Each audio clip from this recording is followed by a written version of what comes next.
Hello, everybody, and welcome back to day 37 to 42 of the 100 Days of Making Comics Challenge.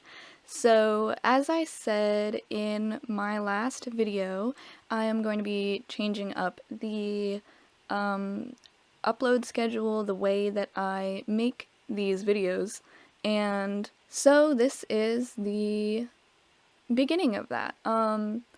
I decided to go with the idea of compiling all of my recordings into one video for the week, and that has allowed me to do as much during one day as I am, comfortable, instead of forcing myself to complete a part of a page or something in order to have a finished or whole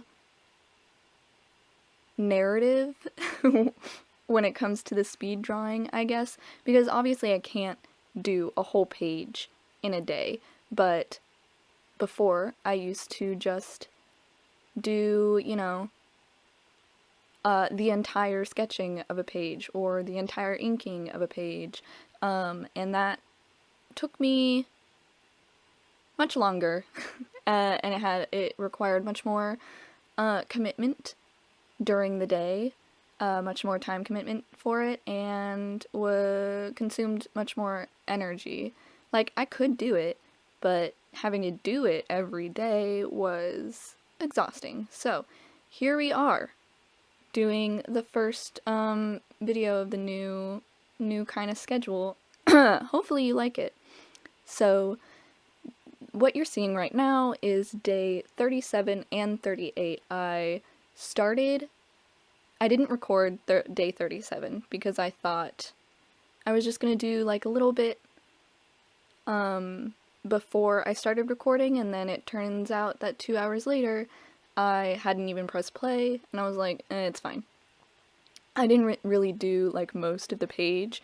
I really only inked the first panel and laid down the flat colors of the new and improved color palette.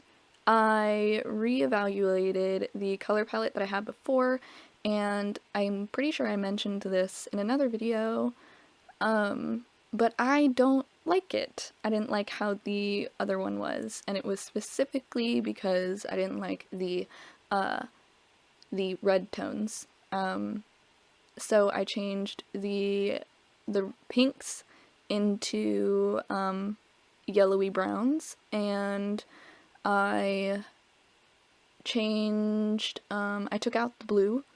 I might put the blue back in, just for variation, because right now it's just yellows and greens, like a brownie yellows and greens. So I think I'll put the blue back in, but basically this is the color palette as it stands now, and it's much more of what I was envisioning. So I am not going to say it's the very finished, very official, like, this is the color palette, because everything is subject to change. Because I'm the kind of person who thinks that something will be good and then won't actually know if I genuinely like how it is until I put it down on the paper, and then I have to like wait a day or two and then look back and then think about it and then be like, and then try something else and then realize, yeah, I like that better, and then start the process over until I stop hating what I had before. And right now I think I'm pretty close with the color palette for that. Yeah, because it's like I didn't even realize that I probably should have kept the blue color in until I was coloring this, and I thought, it would be nice to have another color in here, just like one other color that isn't a brown and isn't a green. So now we're on to day 40. If you'll notice, I skipped day 39 because day 39 was just me doing thumbnailing for chapter 2, and I actually didn't even do that in the thumbnail file that I have. I did it in my sketchbook because I thought it would be faster, and I was right, it was faster. So day 39 was pretty chill. It was kind of my day off from drawing. I just did, 2 pages, which went by in like an hour, so I didn't really consider it so necessary as to show a speed paint of it, especially since the rest of the days is so much footage. So day 40, I just finished inking the panels, and that includes a very exciting new development in my inking aesthetic, I guess. My inking style, that's actually the word. My inking style, which is that I am adding much more textural shadows. So I am adding, most notably, shadows into Tori's hair, so there's like little shinies, and then I am also going closer to my desired look for the inking of these pages, which is more towards an American gritty inking style where like there's a chunky like square brush used to put in like kind of haphazard black lines for shadows that don't always fully fill in the space, and it adds just this, I don't really know how to describe it, but it's just that graphic novel aesthetic, I guess. That like DC Marvel graphic novel, like comic book inking that isn't like their superhero inkings, like their other franchises like Jessica Jones and Deadpool and all of the ones that are like more edgy. So they use like a really messy lining look. I don't know. I guess it's really like hard to explain it because I don't really see it anywhere except in American graphic novels and webcomics that go for the same look. Hopefully when I start doing it on the screen, you really get what I'm saying. Maybe you already do. I don't know. Anyways, I really liked it.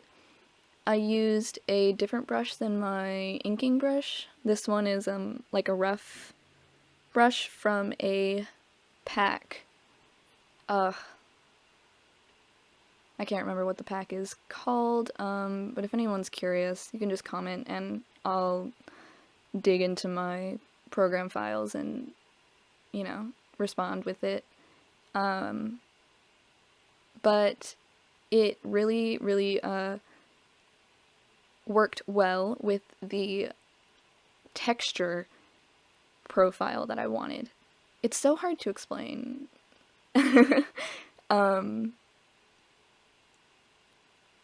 But basically, it works so good. It was exactly what I wanted. I switched between like the brush settings of just like its normal application, and then like the blending mode of like erase, so that I could take away some of the black that I put down and still keep the rough and kind of watercolor like texture it has, and I really really like it. I liked at first how I inked the staircase wall, but then when it got down to doing the rest of the walls like this, I realized that it doesn't really work for walls, which actually, I don't think I managed to record this bit, but I tried to do some kind of like black ink shading where the two walls in the background of the first panel meet, and I didn't like it. And so I did another texture technique, which you'll see at the end. But the black inking that I did for the wall of the staircase is just a little too much. Now, I really, really liked it when I did it in the second panel, because the second panel, it's like one of those ones where you focus on the intention of the panel is, the focus of the panel is the words and the person, and it's kind of like a little hack, a little trick, a little shortcut in comics making to just pick and choose which panels you're actually going to draw out the background, because you don't have to do it in every single panel. It would take just so long. So I really liked how I did it in the second panel, like behind the mom, just as like a background, because a lot of the panel is going to be taken up by her and her speech bubble. And so just putting in just a blank color could have done the same thing, but I liked how this inking tied in more to the rest of the inking style. So, day 41 and 42, I put those two together because there is a lot of footage for both, but they're all like of the same thing. They like just blend seamlessly into each other, so I didn't feel the need to differentiate them. They both go back and forth between the same things, which is inking and coloring. So, this is, it's actually really funny, because something about Tori's face in the first panel had been bugging me this whole week, and I thought maybe it was like her actual face, but I was like, no, like, her face is fine, what is it? And then I realized that I did her hair backwards, and I felt so stupid. And I know exactly what happened.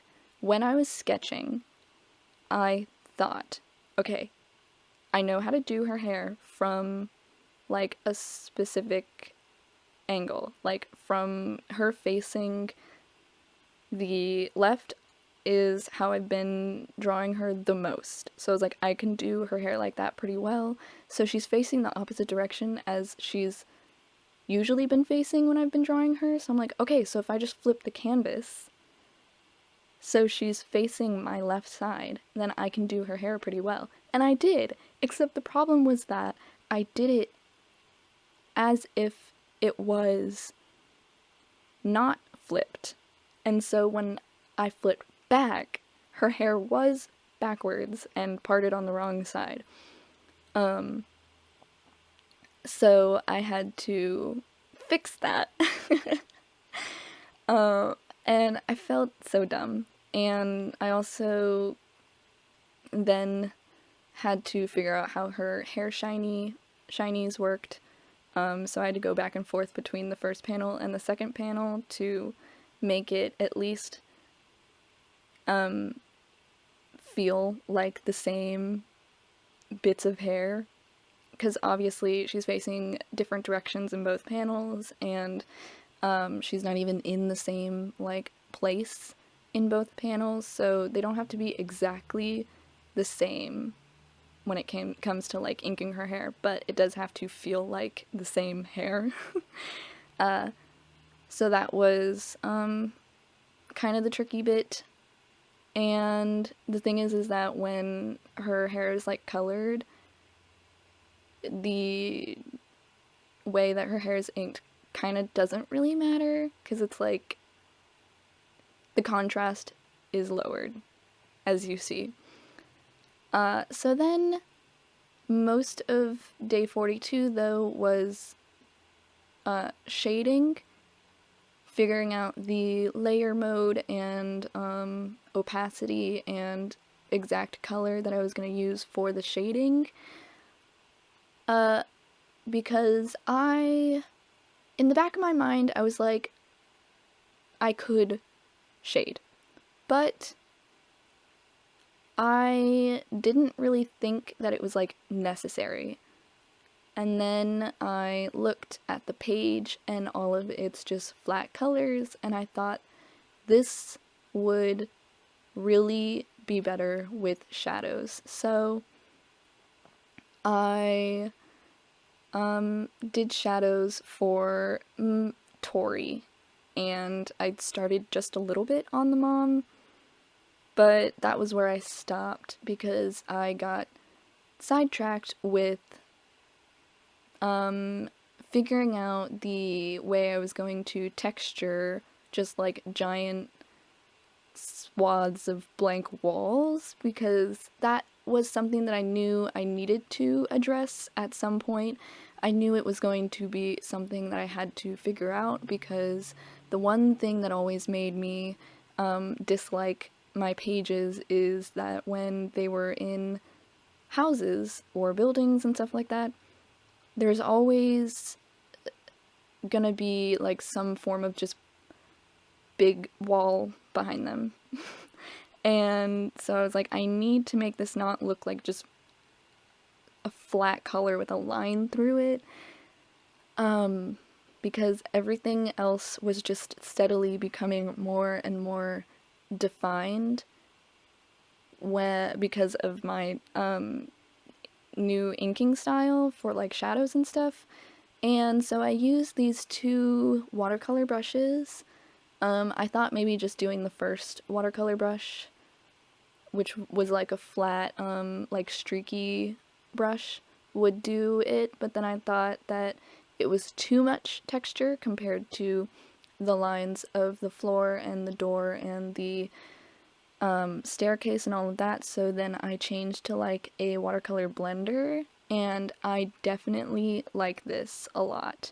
It has that, like, subtle texture that isn't distracting and doesn't clash, and adds the shadows that I had tried to do when I did, like, the first unseen, unrecorded pass at trying to, like, shadow the back walls with the, like, straight black inks that I mentioned before.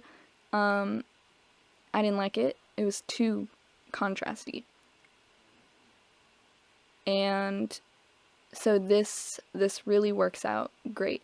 And it's so nice. Also, you'll notice, maybe, that I layered over top of the colors a solid color of, like, a orangey saturated yellow. It's actually more of a burnt orange, just to warm up the whole color palette, because the color palette was a little too gray. So I wanted to bring out the yellow tones of the palette, because it's really based around this one yellow color. So I layered that over it, and it just made all of the colors look so nice and warm and stuff. Because it's like taking off that overlaid orange, it's like, yeah, the colors are nice, but putting that orange color over it just really chef's kiss. So this is basically what my pages are going to look like. Obviously, things are destined to change. Maybe not such big differences. I basically have the inking process down. I know what works, I know what doesn't, I know what tools I'm going to use, I know what blending modes. The coloring is the thing that is most likely to change. I think I'll want to add like highlights, just like subtle highlights, but I might not too. Also, like nope, actually, I lost my thought. That's it. Oh, shadows too. Shadows is something that's definitely going to change. You can see it, like how the end product will look in Tori on the first panel. I shadowed her, liked that, liked the color. And so, yeah. It's, I say this, I feel like I say this all the time, but it is getting there. It is coming together. And now that I have so much of the process figured out, which I didn't expect to have to do.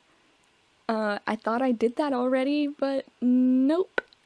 Turns out that I don't know what I like until I try it. So now that I have most of the process down, the rest of the pages will not take as long as these first two pages have.